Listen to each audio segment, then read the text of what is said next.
All right. We'll go ahead and get started as people filter in. I'm going to do a couple of announcements and then hand it over to Rachel. So good morning, Gleaners. Today we'll be hearing from Rachel Bishop, who is at UVMend in Leavenworth, on the topic of Gleaner safety. So specifically in the field, it's an important topic that doesn't get a lot of attention, but first, a few announcements. I wanted to extend a very warm welcome to our new advisory committee members who are listed here in no particular order.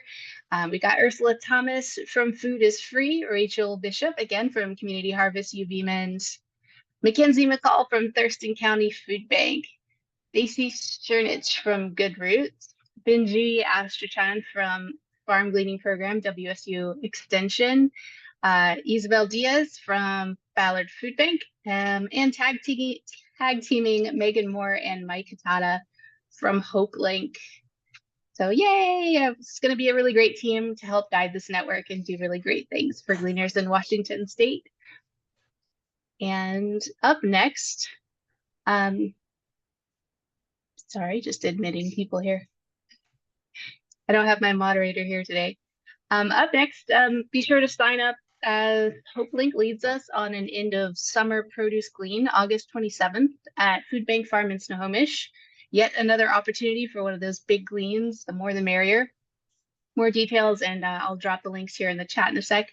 And finally, the September meeting on September 12th, we get to meet with Billy McCarthy from who is the Food Safety Project Manager of National Farmers Union in Washington, D.C., and gives an introduction to food safety and management of freshly picked foods. It's going to be a really relevant and vital topic, so don't miss that.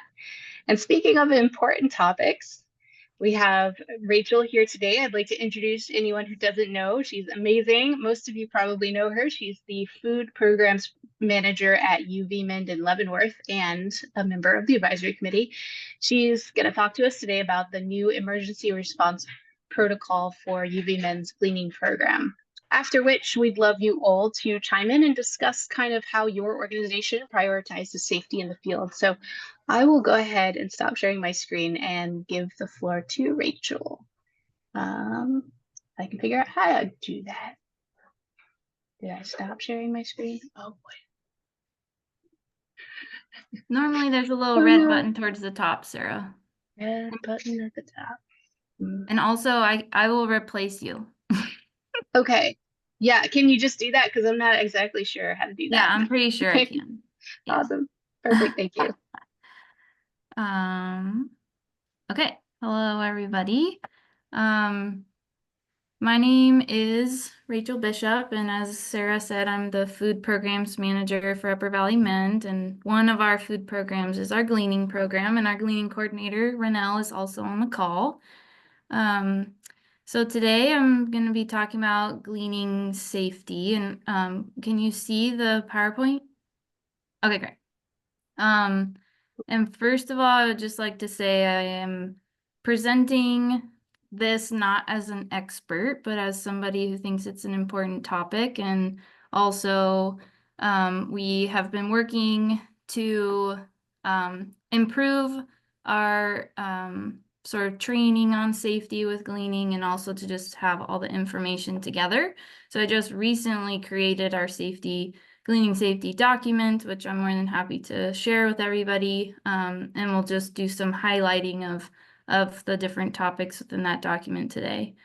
Yeah, and feel free to ask any questions. You can wait to the end or interrupt me, whatever you'd like. But I like this Helen Keller quote. She is quoted saying, "Avoiding danger is no safer in the long run than exposure." So risk is just something that is a part of life, and you can manage it, but not get rid of it. So. Okay, so the first thing, of course, is to think about all the risks involved in a gleaning program. And probably a lot of the risks will be the same across all of our programs, though some things might be a little bit more place specific and program specific. But these are the bigger topics that we thought of when we were creating our document for folks. And in our program, we have a van, and driving is very, very dangerous, as all of us know. So we've adopted a couple things to sort of try and train our gleaners with safety and driving. So we do our insurance offers this free driver simulator training. So they brought this simulator to us, and we all went through this training where, you know, a tire blew out and we had to react, or it's raining and the road is slippery and we're driving on the highway, or we're driving in the neighborhoods. And they were able to make the vehicle like the vehicle that we were driving for work, which was pretty cool. Yeah, and some of the ones I'm gonna highlight some of these in a little bit more detail. But for us over in Leavenworth, we're in Central Washington, so we this time of year are really dealing with heat and sun exposure and all kinds of weather, and then wildfire smoke. Luckily, knock on wood, we haven't had too much trouble with that this year, but in the past we definitely have. And then we do a lot of gleaning in orchards, so we are using orchard ladders, which are also a pretty dangerous piece of our program. And then Upper Valley Mend is a social services nonprofit. We do a lot more than just food programs. And so across our programs, we have developed a sort of like communication, color-coded strategy for dealing with people, because we deal with all and work with all walks of life through our organization, folks who are dealing with all things. And so just preparing our staff with ways to handle those situations and how to communicate back to your supervisor for assistance if it's needed. I'll talk about that a little later too. Okay, so knives. I don't know if anyone has used these serrated green knives that come from Harvest Against Hunger when you ask for gleaning tools, but they are really sharp. And Renelle can tell you, because Renelle and I cut ourselves at the beginning of the season, and our gleaning coordinator cut herself last year too. So I think, yeah, this is obviously something that's big problem for us, managing this. And well, I think for me, when I was creating this document, it was kind of fun to create these little, almost like flyer bits for each topic within gleaning safety. So I created this knife safety flyer that's a part of our document, and just lists things to think about when you're using those knives. But yeah, we've had lots of blood. So we did not give a knife to this cute little blueberry harvester, but yeah.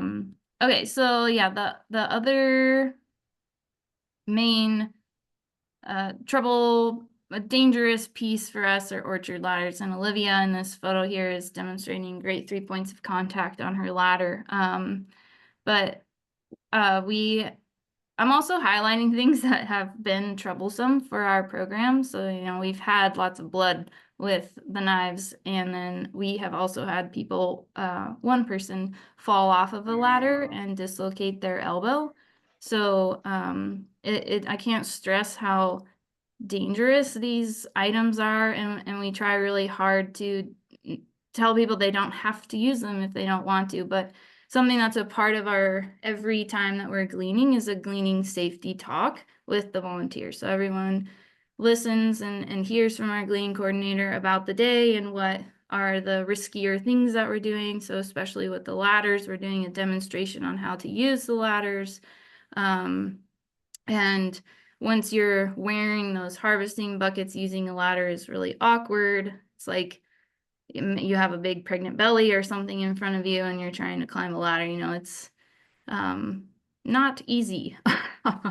And then once you have, you know, you're up harvesting, just balancing on the ladders and uneven and holes in the orchards, you know, they're not known for level ground. But so at the beginning of the season, the gleaning coordinator and I are going through how to use ladders and how to give that ladder safety talk, and then providing that every single time. And it can feel like it's redundant every time, but it's really important to just remind people, even if someone says, oh, I've used the ladder a zillion times, it's still important to remind them of the risks. Yeah. But like I said, we're not fully removing the risk. So people are using these ladders. We could choose to just say, heck with the ladders, we're not going to use them. But it really helps our program to be able to harvest more fruit. So we choose to take on that risk and then provide as much training and safety as we can.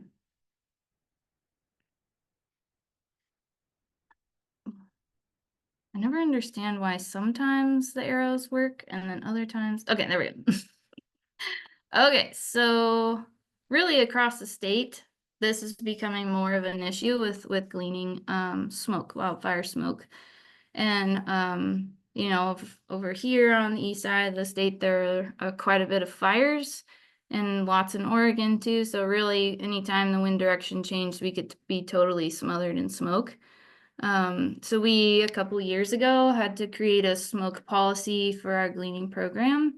And it basically goes through each of the 6 categories there and talks about when we're going to be gleaning and when we're not. And in the past, we've had to cancel a lot of gleans, and it's just something that we have to do for the health of our gleaning coordinator and also the volunteers that we're working with, because a lot of the people that are volunteers with us fall under the sensitive group category because they're older or little kids joining with families. And then in the past, we've had gleaning coordinators who have asthma, and they're definitely sensitive group member, don't want them out in the smoke. So our policy basically, when you know a glean is scheduled and the forecast is for smoke to be in the area, we're constantly checking the air quality for air quality monitor somewhere near the glean site that and looking at lots of different websites because they're all different, and trying to and making the call about whether or not the glean is going to happen or not, and trying to get that alert out to volunteers. Yeah, so far so good with the smoke, but don't want to jinx it.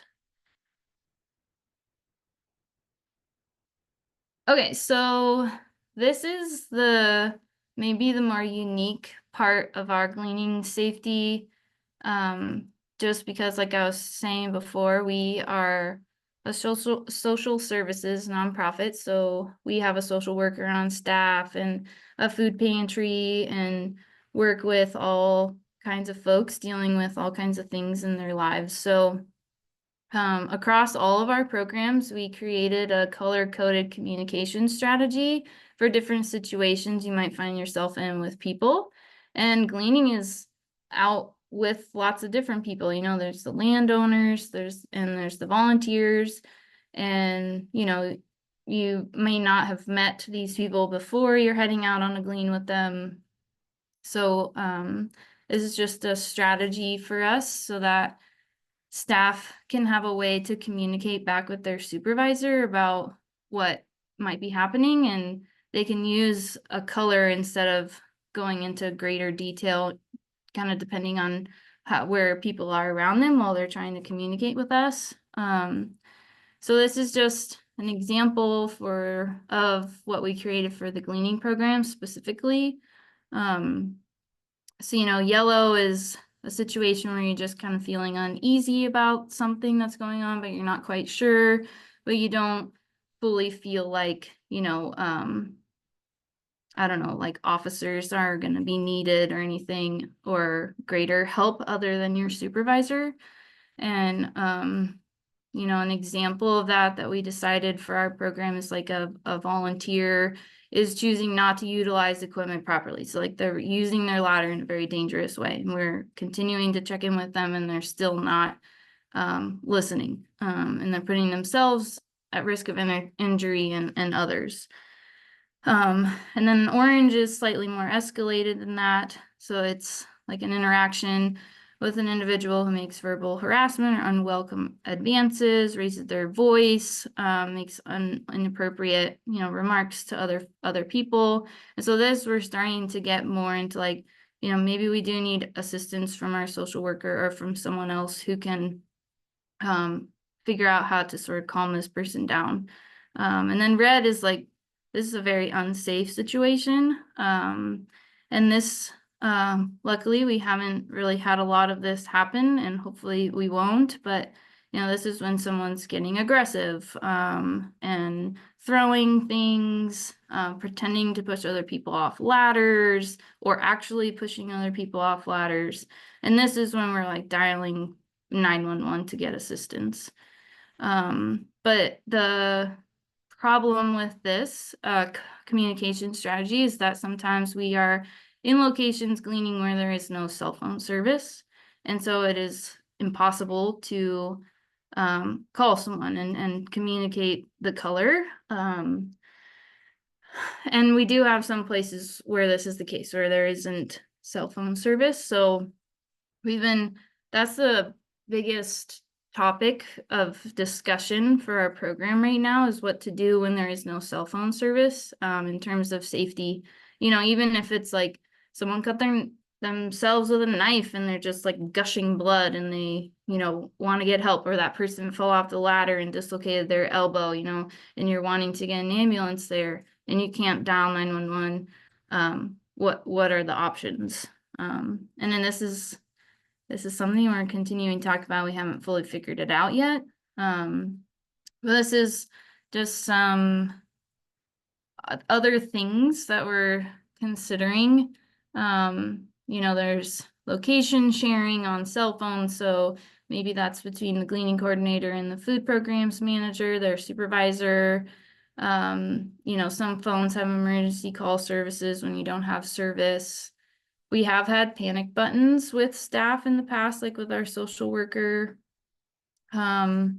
And then within, we have a data system that like keeps all the information about all of our donors for gleaning, and maybe we keep track of where service is and where there is no service, just for people to plan ahead of time. And then the rule of 2 volunteers, so our gleaner is not alone with one other person, especially when there's no cell phone service. Yeah, so those are a lot of the things that we have been thinking about within our program, and some of them may seem a little overboard for some programs, but I think it's important just to be thinking about things proactively.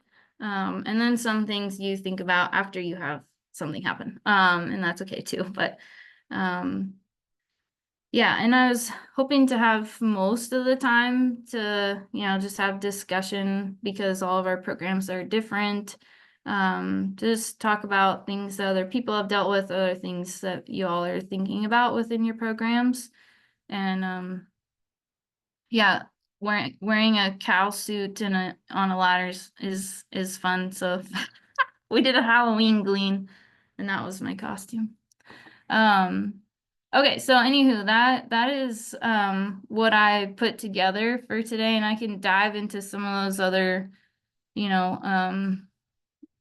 riskier things, a part of programs too, first aid scenarios, stuff like that. But would love to hear from other people, and yeah, if anyone has any questions. I'll jump in by saying thank you first for doing that. That was awesome. And I love your cow costume. I did have a I did have a question actually. You mentioned at the beginning that your insurance company does a kind of driver's program. What's it called? And like I'm not curious if anyone else has this situation with their insurance companies. Yeah, I think our insurance is MPIP, and I'm sure a lot of other people have that insurance too. And I can figure out more information and share it with you. But yeah, lots of insurances offer these things because they want people to be safer. And it was a free service. Another thing they offered is like an ADA assessment of all of our buildings. So we had that done. So yeah, I would encourage people to look into that. Yeah. The lady who came with the simulator drives all over the state doing it. So yeah. Okay, I'm gonna stop share.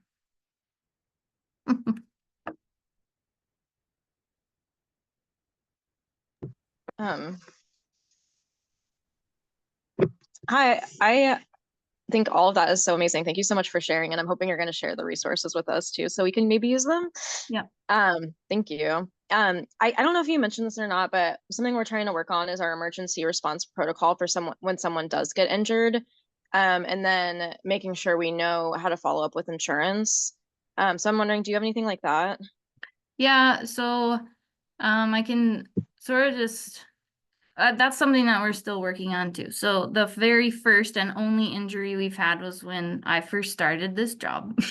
And I was out in the field, and that's the fellow who fell off the orchard ladder. And yeah, so basically we want to make sure that all of our gleaning coordinators are like first aid and CPR trained. I think that's really important, and they need to be able to, you know, feel empowered to make the decision whether or not, you know, 911 ambulance is needed. And in that situation, you know, I'm not going to try and relocate this dude's elbow. And he was also having you know, sort of like anxiety about what was happening.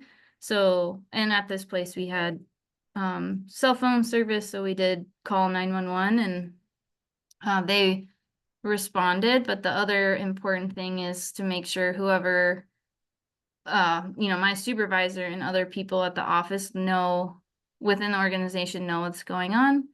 And then I had to write up a little report about what happened. And that report was in case insurance was to ask, because we weren't really sure if that volunteer was going to try and, you know, blame us or what. But I mean, he didn't. And also that every volunteer has to sign a waiver, liability waiver.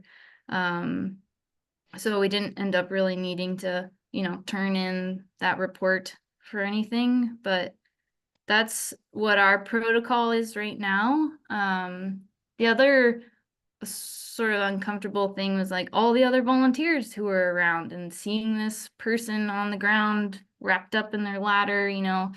But luckily they're all super helpful people, and we're able to just sort of like clean up the scene and get all the harvested fruit that we had picked, you know, in the van. And so that was all done while I was sort of managing the person who was injured.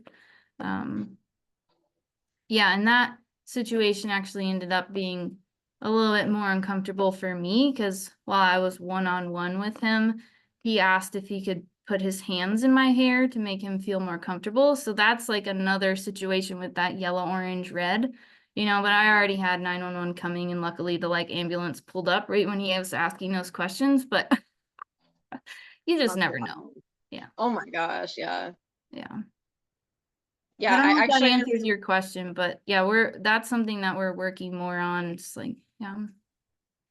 yeah, I mean, I think it's just something I need to do is just figure out because we've had it's just like yeah, have a protocol written down on paper so that way we know because I've had the instance where someone didn't want to go like they didn't want me to call 911 and they didn't want me to they didn't even want to go to the emergency care and I like insisted that they went at least to the emergency care and had one of their friends take them.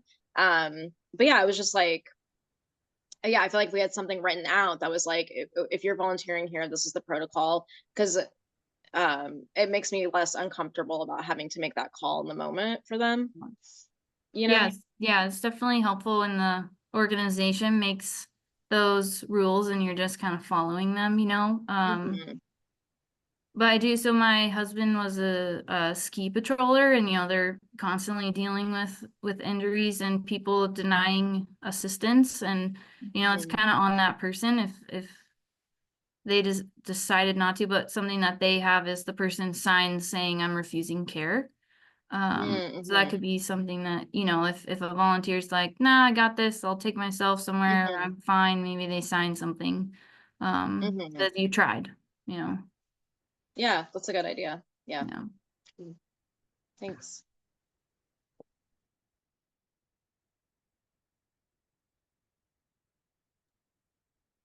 Rachel, and I don't want to take up the floor too much for folks' questions, but I wanted to ask, you mentioned first aid and CPR training for gleaning coordinators as well.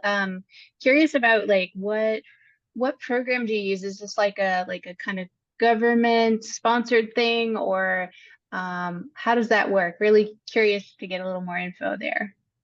Yeah, I mean, at least in our community, there's lots of different CPR first aid classes. And our local medical center offers them.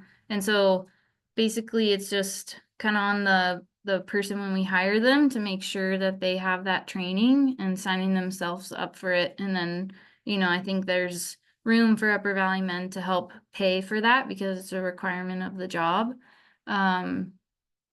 But I think another thing that we're talking about in terms of first aid and CPR is all the different types of trainings there are within that world. So wilderness first aid or wilderness first responder, that's a pretty thorough training, but wilderness first aid is maybe some middle ground just in terms of that, being in places where there isn't cell phone service, and being able to manage the decision making because that's involved in that training.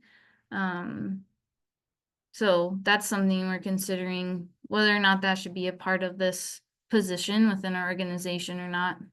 Yeah.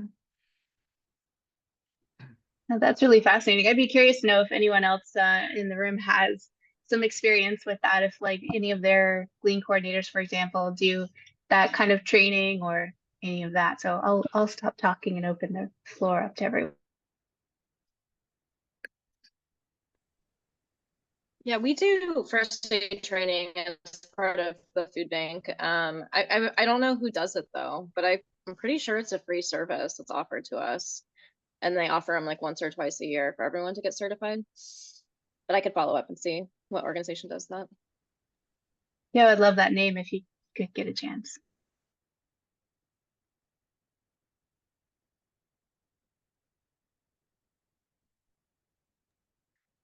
Hey, Rachel, I have another question. What do you guys carry to Glean's, like first aid kits, or like what is your like go to? Like we have a box that we put sunscreen and like band-aids and that kind of stuff, but I'm always curious what other people bring to feel prepared for that kind of stuff when you're at an actual Glean.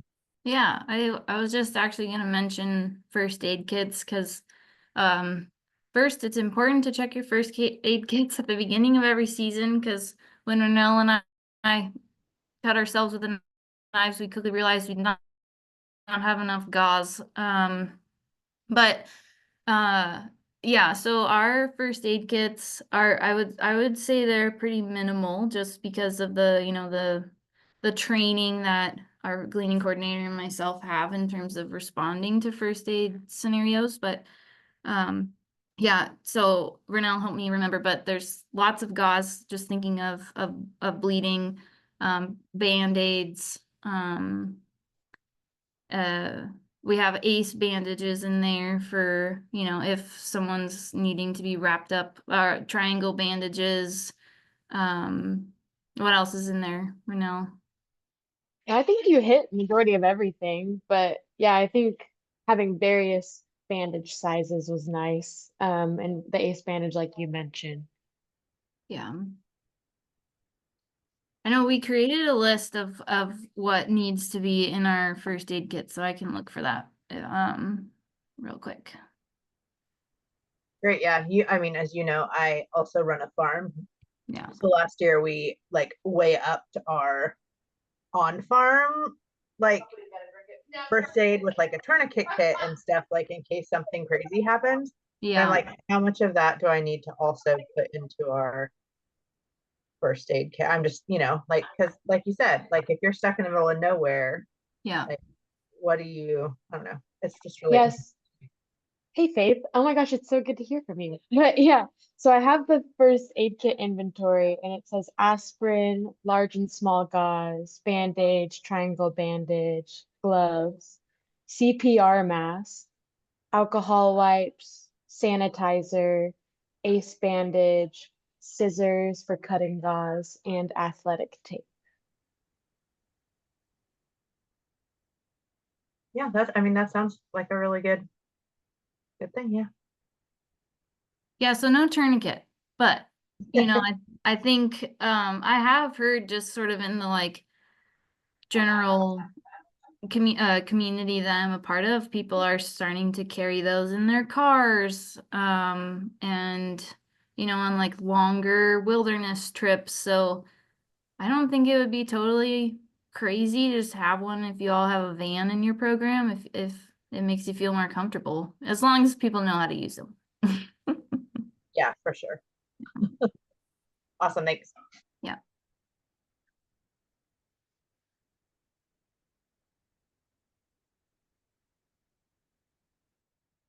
I'm curious if other people have protocol on like gleaners out with only one other volunteer, or if folk, you know, the coordinator needs to have at least 2 other people with them.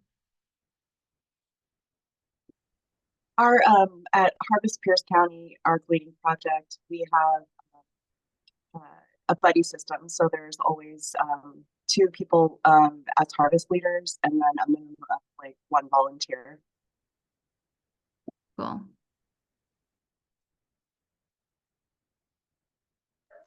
I just put the first aid kit in the chat. It's the PDF file if anyone wants to look at that.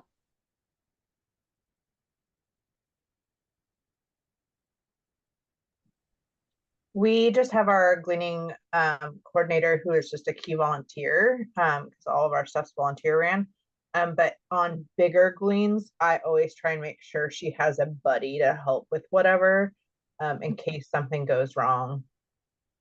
Or, you know, person needs to attend to something, or, you know, if you were in a no cell area, or this person needs to get medical care right now and you can't get to an ambulance, like one person could take off and then one other person would be there to help make sure everybody else is safe or whatever.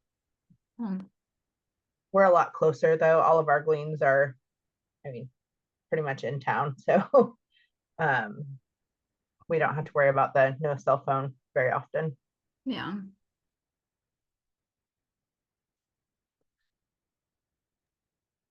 For the no service, have you all considered getting like a satellite phone? I'm not sure if there's like grants for that. I'm not sure how expensive it is, but I know for like other types of field work, that's something that's given out to people.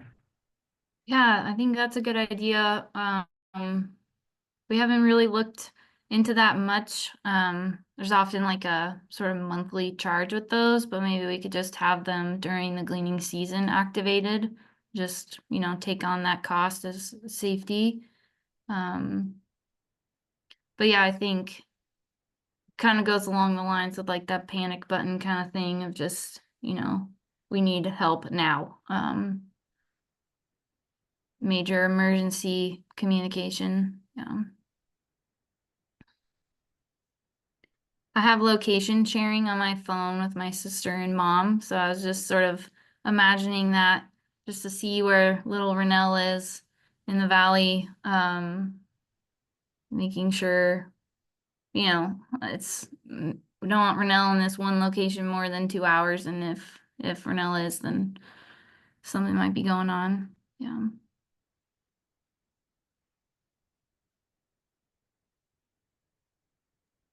And then I was also curious how you like the AQI that you use to distinguish between like clean, moderate, unhealthy for sensitive groups, or if that's like just a part of the AQI like data already. Yeah. So the different categories are just, you know, what was determined with the smoke levels. Though recently I've heard that those don't really mean anything and they don't correspond with any like research on how smoke affects people, but it's the data that's available, so that's what we chose to go along with. Yeah, so the, you know, 0 to 50 or whatever is clean, and then 50 to 100 is moderate. So that's what we're following with that program. And I will say that it's very hard to cancel a glean when it's smoky because the farmer is still having to work regardless of what the smoke level is outside. It's their profession. And so it can be really hard for them to hear us say like, oh, sorry, we can't come because it's super smoky out. They don't fully understand it because they're still going to be there, but it's the decision that we've made as an organization to protect the health of our staff and our volunteers. So just something to keep in mind.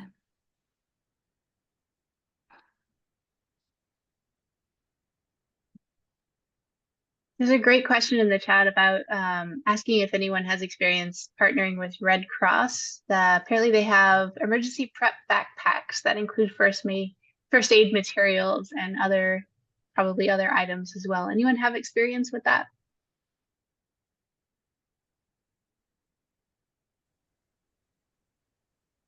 David, an what's in example. the backpack? Oh, lots of stuff.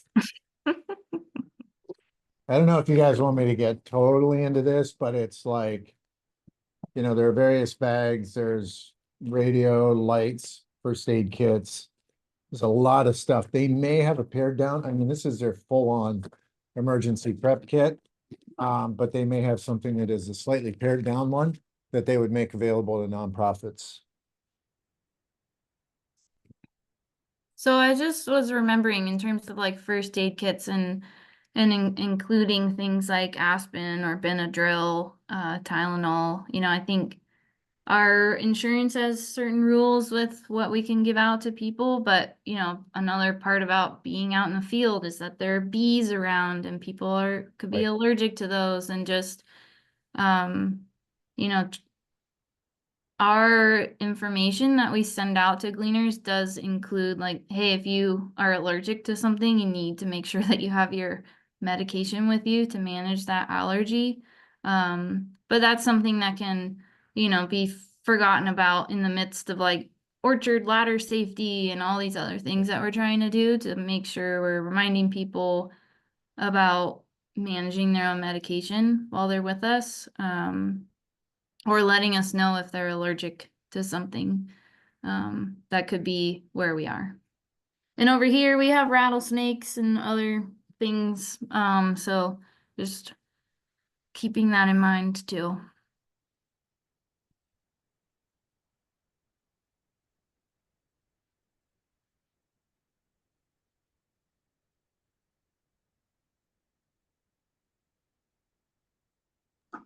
Do you have your volunteers disclose any of that to you, like on their waiver or anything? I know 2 years ago we had like a super extensive medical part of our waiver, and then we kind of shortened it up to be like, while you're here, is there any medications? Like, we don't need to know that you're taking, you know, some heart med every day, but like, while you're here, is there any medications you're taking? Or hey, is there anything that you're allergic to or any of that?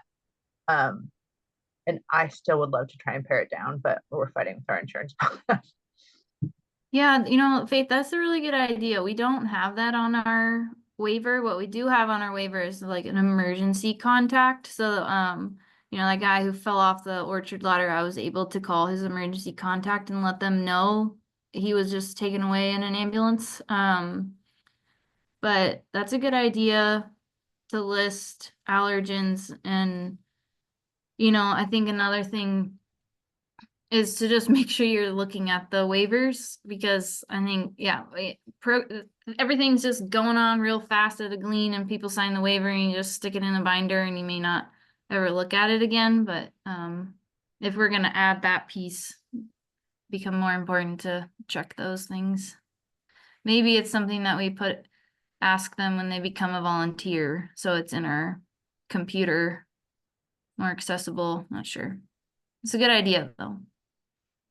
Yeah, I mean, like, I just think of like, I have a friend who has like epilepsy, like very rarely ever shows up at all. But like, if they were at a Glean and something was to start happening, it would be really great to know that and not be like totally shocked if something, I mean, you'd still be shocked, but like, just know, oh, this is a condition that they have, instead of being like, oh my gosh, what is happening to this person? So, or, you know, we had a volunteer at the farm who was getting really lightheaded and was really dizzy and had to like lay down on the ground, and it got a lot of us really concerned. And then they're like, oh, it's part of this heart condition that I have, like just every once in a while my heart starts to race or whatever, and I have to like lay down and it makes it subside. And I was like, really wish you would have told me that before now, because everybody's like running around afraid that like you're dying and you're not. And so that I think that was part of why I think it's important to include, but also it's really hard to keep track of. But Yeah.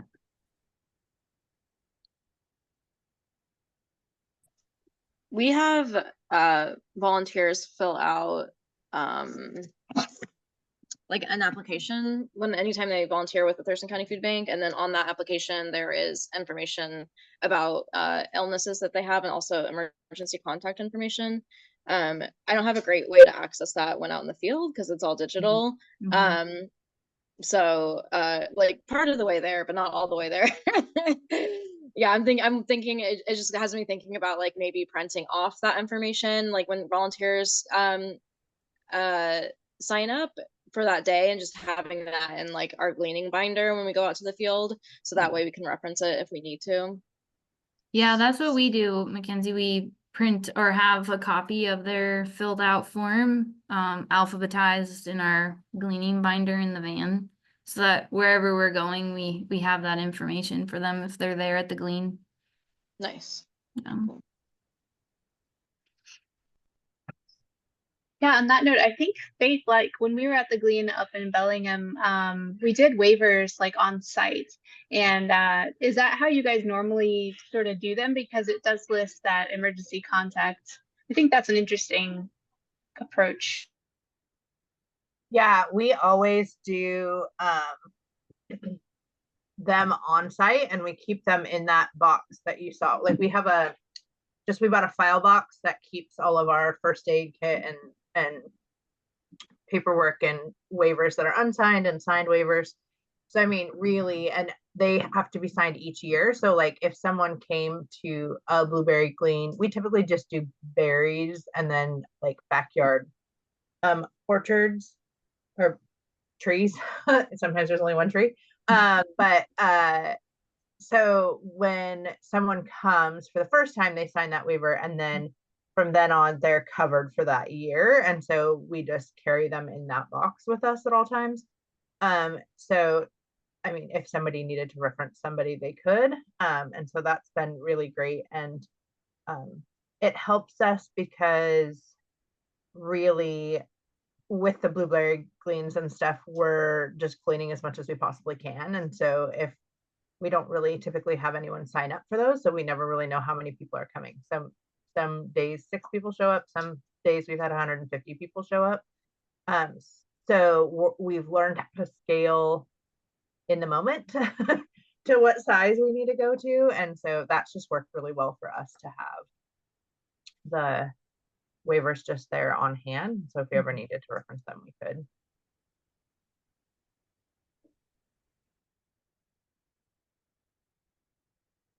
Obviously. Oh, I just saw Avi's question. For heat stuff, we really just bring water, and usually me or another volunteer will run through the fields or walk through the fields and like really just look at people like, do you look like you're overheated? Okay, you need to take a break, like, and just kind of be really like try and bring we have an umbrella sometimes we'll bring if we know it's going to be hot, to just create shade or make sure we know a place that feels cooler.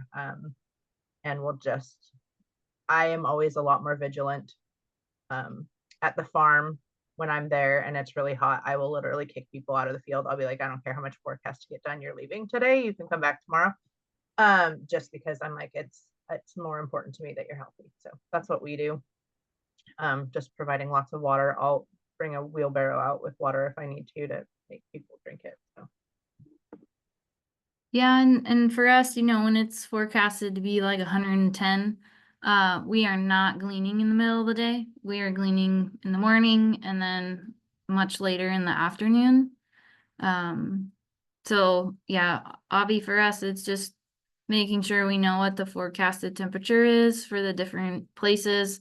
Also, is it just a big open, cucumber field where there's Zippo shade, or are we in an orchard where there's tons of shade? But yeah, we're not at all even messing with gleaning in the middle of the day. Not worth it. Also, the produce isn't that great when it's 110 out in the middle of the day.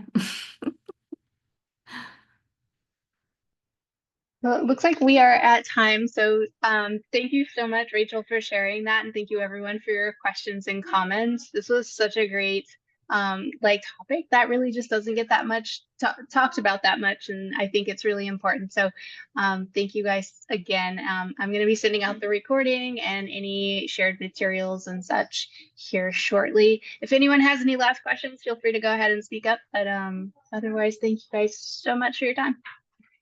Sarah, I'll share with you the document I created so you can send it with people. I will. Thank you so much. Bye, Bye, everyone. guys.